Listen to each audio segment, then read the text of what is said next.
So here's a general overview of the stat page. As you can see, buffed up, we've got around 5,296 weapon damage and some pretty nice recovery, over 2k on the front bar too, which is going to shoot up on our back bar due to a skill we have in slot here.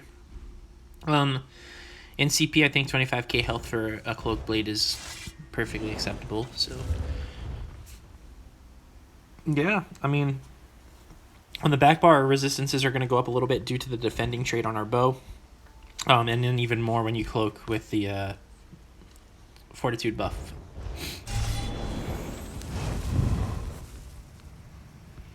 As you can see right there. We won't really need a lot of mag recovery or anything like that. The potions are really strong right now, giving the major endurance and things like that. So that's mostly where we're going to be getting all of our sustain outside of our stam recovery, although it will help towards that as well, keeping you pretty topped off most of the battle.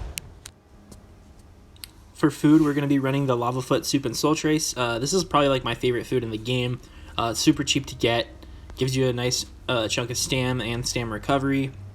I don't see a need for tri-stat food on my Nightblade. I'm not trying to be tanky, anything like that, so this is the go-to for me here. Now let's jump into the gear in order to get these stats. So we're going to first be running a New Moon Maul on the front bar. I do Nirnhoned in this build just to get fatter heals. And plus, you know, weapon damage is weapon damage. It's great on stam. Sharpen is probably more damage, but I think survivability is pretty important in this patch. Then we're going to run the Master's Bow on our back bar. Perfected. This is great. Every time your poison arrow is on him, you get more damage towards the target. It doesn't affect your healing, but the first line on your weapon damage will affect your healing if you have any heals on your back bar. And we're going to run defending, as usually when I'm on my bow, I'm kiting and playing defensive, and that's going to play into helping me stay alive. On the body, we're going to be running Witch Knight. I just love this set ever since I've seen it. Tons of weapon damage, and the last line similar to the Master's Bow, synergizing with it, giving you a fat amount of damage with poison arrow on. Again, that's on the target, not to yourself, so it doesn't affect heals. Monster set, Balorgs. This is probably the best burst set in the game, in my opinion, right now. And we don't have a lot of pen built in with the build, so this is where we make up for it. Just fighting, build up a fat ulti, and let them have it. And then, of course, all of our jewelry is going to be the New Moon to go with them all, and I'm going to do infused weapon damage. As for skills, for our first ultimate, we're going to hit with the end cap. As you can see, we got a nice 18k tooltip on this with this build. This is like your bread and butter to start your combos on your Nightblade. Pretty much, this is when you want to kill someone. You hit them with this, and everything that comes after hits harder. So, there you have it. Then, for our spammable, we're going to be running Surprise Attack. It's super good now. You get the Shred when you're attacking from the flank. You get the Stun. It's easy to animation cancel. It's just a good skill. It's a great spammable.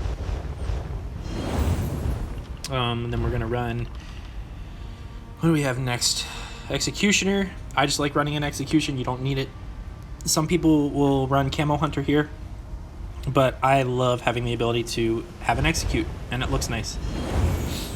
Then for the big damage, we're gonna be running the Relentless Focus. Of course, this is just really good. Just look at the tooltip.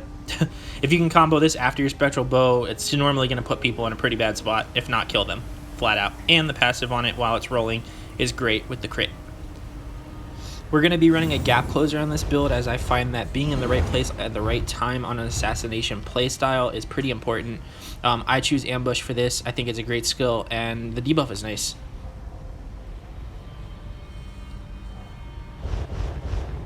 And for our burst heal, our form of Major Brutality, and Minor Endurance, which plays into our recovery, we're going to be running Rally. Gotta have it. This is a great skill for stam. And if you have any questions about how these skills work together and play off of each other, feel free to leave me a comment, and I'll be sure to get back to you as soon as possible. For our back bar, we're going to be running the Werewolf. I don't generally use this ability. I just like it for the 50% stam recovery that comes with it for having it slotted. On my bow bar, I'm rolling, I'm running a lot, so this helps. Then we're going to have Poison injection. I like poison injection. Venom arrow is super good, super great, especially in outnumbered situations to keep people from rezzing. But I like the damage poison injection gives, so I've just always kind of stuck with it. And yeah, this is like your spammable for your bow.